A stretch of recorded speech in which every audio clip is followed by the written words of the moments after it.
점점 더 미궁 속으로 빠져들고 있는 일본의 상황이 스가 총리의 연임을 힘들게 하고 있는 모습입니다. 이러한 상황에서 스가 총리가 연임할 수 있을 것인지 그렇지 못할 것인지를 미리 점칠 수 있을 만한 시장 선거가 오는 8월 22일에 치러질 예정입니다. 일본 정치권은 이를 두고 총선 전초전이라며 관심을 집중하는 모습입니다. 피커TV에서 자세한 내용 전해드리겠습니다. 오는 8월 22일 투개표가 이뤄지는 일본 가나가와현 요코하마시 시장 선거가 일본 정가의 최대 관심사로 떠오르고 있습니다.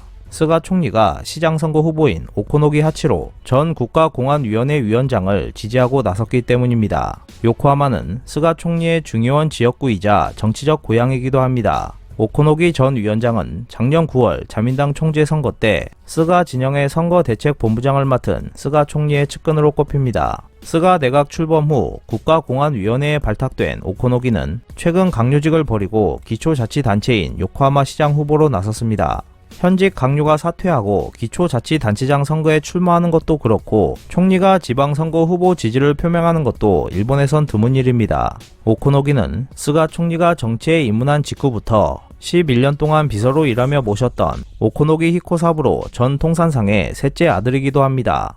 니혼게이자이 신문은 지난 8월 14일에 스가 총리가 오코노기 전 위원장을 지지하고 나서 요코하마 시장 선거 결과는 올해 가을 자민당 총재 선거와 중의원 선거에도 영향을 미치게 됐다고 분석했습니다. 자신의 정치적 고향에서 자신이 지지를 표명한 후보가 낙선하게 된다면 스가 총리는 정치적 타격을 입게 될 것입니다. 스가 총리의 자민당 총재 임기는 9월 30일까지이고 중의원 임기 만료는 10월 21일입니다. 자민당은 요코하마 시장 선거가 끝나고 오는 8월 26일 총재 선거 일정을 결정할 예정입니다. 현재는 9월 20일에서 29일 사이에 총재 선거를 하는 일정이 상정돼 있지만 스가 총리가 9월 초중순에 중의원을 해산하면 자민당 총재 선거는 총선 이후로 연기될 수도 있습니다. 니혼게이자이 신문은 이번 요코하마 시장 선거는 스가 총리를 이번 총선 때 집권 자민당의 선거의 얼굴로 삼는 것이 적절한지를 가늠하는 계기가 될 것으로 전망했습니다. 지난 8월 8일에 고시된 이번 요코하마 시장 선거에는 8명이 입후보 등록을 했습니다. 오코노기 전 위원장과 현직 하야시 후미코 시장, 제1야당인 입헌민주당이 추천한 야마나카 다케하루 등입니다. 만약 이번 선거에서 표가 분산되어 모든 후보자가 유효 투표 총수의 4분의 1에 도달하지 못한다면 재선을 치러야 하는 사태도 있을 수 있습니다. 직전 2017년 시장 선거 때 자민당은 현직 하야시 시장을 추천했습니다. 자민당 소속 시의원 중 일부는 하야시 시장을 지원하고 있어서 보수의 분열이 나타나는 양상을 보이고 있습니다. 입헌민주당과 공산당, 삼민당 등 야당은 이번 요코하마 시장 선거를 정치 심판 선거로 규정하고 야마나카 후보를 총력 지원할 태세를 보이고 있습니다.